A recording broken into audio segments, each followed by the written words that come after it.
ایک بات بڑی ضروری ہے، وہ میں نے آپ سے ضرور کرنی ہے۔ ایک آیت ہے قرآن پاک کی سورت بقرہ پہلا سپارہ آیت نمبر 120۔ اللہ تعالیٰ نے ایک حد بیان کر دی، فرمایا وَلَن تَرْضَىٰ عَنْكَ الْيَهُودُ وَلَا النَّصَارَىٰ حَتَّىٰ تَتَّبِعَ مِلَّتَهُمْ۔ فرمایا یہ یہودی اور عیسائی تم سے ہرگز راضی نہیں ہوں گے۔ یہ قرآن ہے اور سادہ ترجمہ تفسیر کی بھی ضرورت نہیں۔ یہ معاہدے کر لیں، محبت کے وعدے کر لیں، یہ تم سے راضی نہیں ہوں گے۔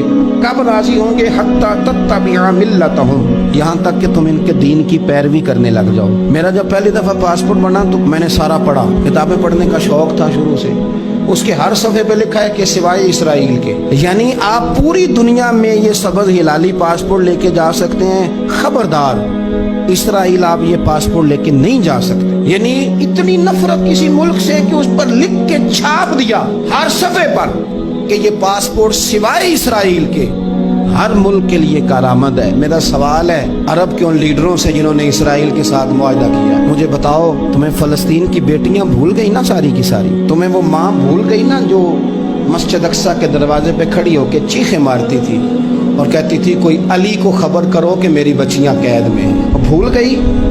تمہیں وہ بہن بھول گئی نا جس پر شراب کی بوتل انڈیڑتے تھے اسرائیل کے فوجی؟ وہ آپ کو ابھی بھی ویڈیو مل جائے گی۔ وہ انڈیلتے تھے شراب کی بوتل، اسے پکڑتے تھے، دست درازی کرتے تھے، اور وہ بیٹی کہتی تھی یا رحمت للعالم۔ بھول گیا تمہیں وہ سارا کچھ؟ تم نے ایک منٹ لگایا اور تم معاہدہ کس سے کروا رہے ہو؟ امریکہ کے صدر سے؟ اتنا ظلم کیا تم نے، اتنا قاتل کے ساتھ معاہدہ؟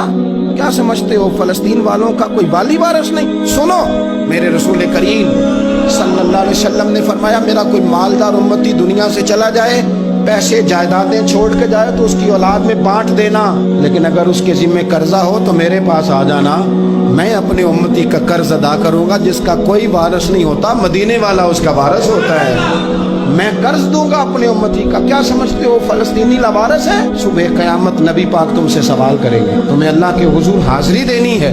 کیوں نہیں صلح کرتا اسرائیل فلسطین کے ساتھ؟ لبنان کے ساتھ دوستی کیوں نہیں کرتا؟ شام سارا کٹ گیا اسرائیل کی وجہ سے، راج تمہیں خیال آیا ان کے ساتھ معاہدہ کرنے کا؟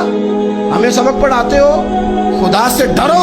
اور پھر اقبال کہتے ہیں مسلمانوں سے مایوس نہ ہونا، حکمرانوں سے زیادہ امیدیں بھی نہ لگانا۔ وہ جو چھوٹے چھوٹے لوگ نکلے تھے نا صحرا سے، بظاہر غریب تھے، بظاہر ان کے پاس مال نہیں تھا، وہ خالد بن ولید جیسے، وہ سعد بن ابی وقاص جیسے، بظاہر ان کے پاس زیادہ اسلحہ نہیں تھا۔ اقبال کہنے لگے مایوس نہ ہونا، یہ نہیں کہنا بن کچھ نہیں سکتا، فرمانے لگے رات میں نے سنا ہے فرشتے آپس میں باتیں کر رہے۔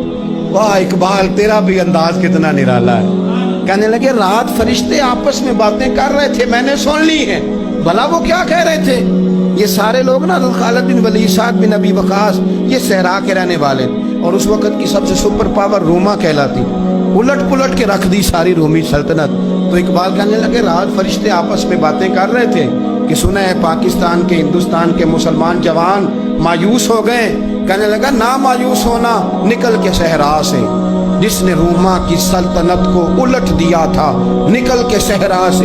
گرمی دیکھو اس شیر کی، ولولہ دیکھو اس مرد کا جو مصور پاکستان ہے، نکل کے صحرا سے جس نے روما کی سلطنت کو الٹ دیا تھا۔